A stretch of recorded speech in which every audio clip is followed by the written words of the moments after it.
You know, I was thinking about the concept of focus the other day. We live in a world that is constantly tugging at our sleeves, don't we? The phone rings, the email dings, the breaking news flashes across the screen. It's easy to drift. And let me tell you, drifting is a tragedy. Drifting never led anyone to the top of the mountain. Drifting only leads to the bottom. But here is the good news. Focus isn't a mystical talent reserved for the chosen few. It's a habit. It's a decision. It is the set of the sail. I read a study recently about something called attention residue. Fancy term, isn't it? It basically says that every time you switch tasks, part of your brain is left behind on the old task. You're not really here, and you're not really there. You're scattered. So I asked myself, Jim, what if you just stopped drifting for 3 days? Not a lifetime, just 3 days. What would happen if you treated your attention like your money, investing it, not wasting it? Well, let me share with you the 5 simple disciplines that changed the game for me. First, I had to learn the art of the evening design. You see, you cannot start the day until you have it finished on paper. Productivity experts call this reducing decision fatigue.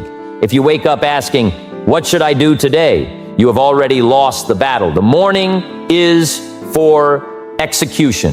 The evening is for strategy. So, habit number 1, I wrote down the one absolute must-do task for the next day. Just one, not 10 things that might happen, but the one thing that must happen.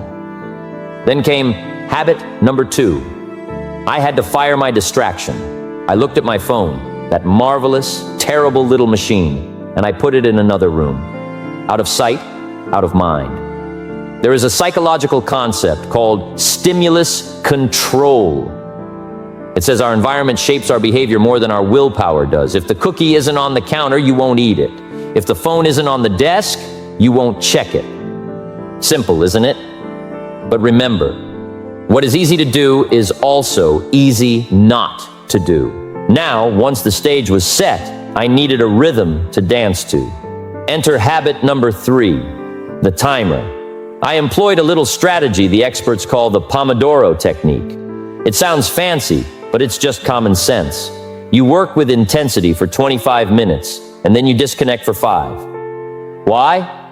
Because focus is a muscle, and muscles need release to grow stronger.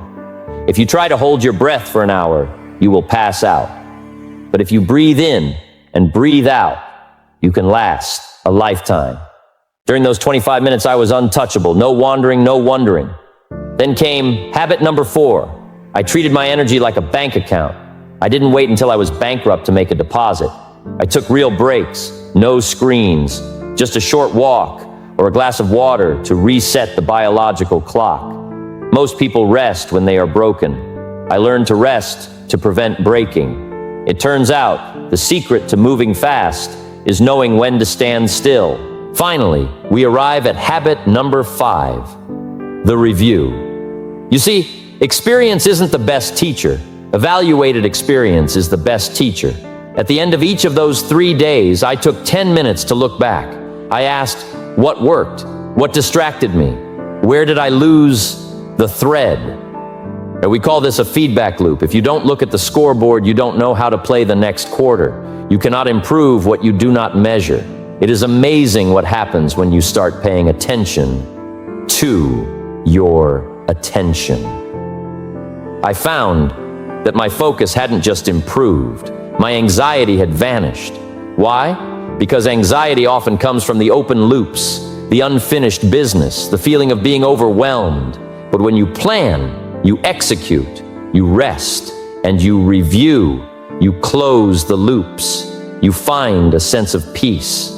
And peace, my friends, is the fertile soil where focus grows best. So here is the challenge I have for you. 3 days, not a lifetime, just 72 hours. Can you commit to that? Can you pay the small price of discipline today so you don't have to pay the heavy bill of regret tomorrow? Because here is the truth. The marketplace pays for value, and value comes from deep, concentrated effort. It doesn't come from skimming the surface. It doesn't come from being busy. It comes from being effective. Don't let the electronic noise steal your future. You are the captain. You set the sail. Take these habits. Plan your night. Clear your space. Time your work. Rest your mind. And review your day. If you do this, you won't just find your focus. You might just find yourself. And let me tell you, that is a discovery worth making. Let's get to work.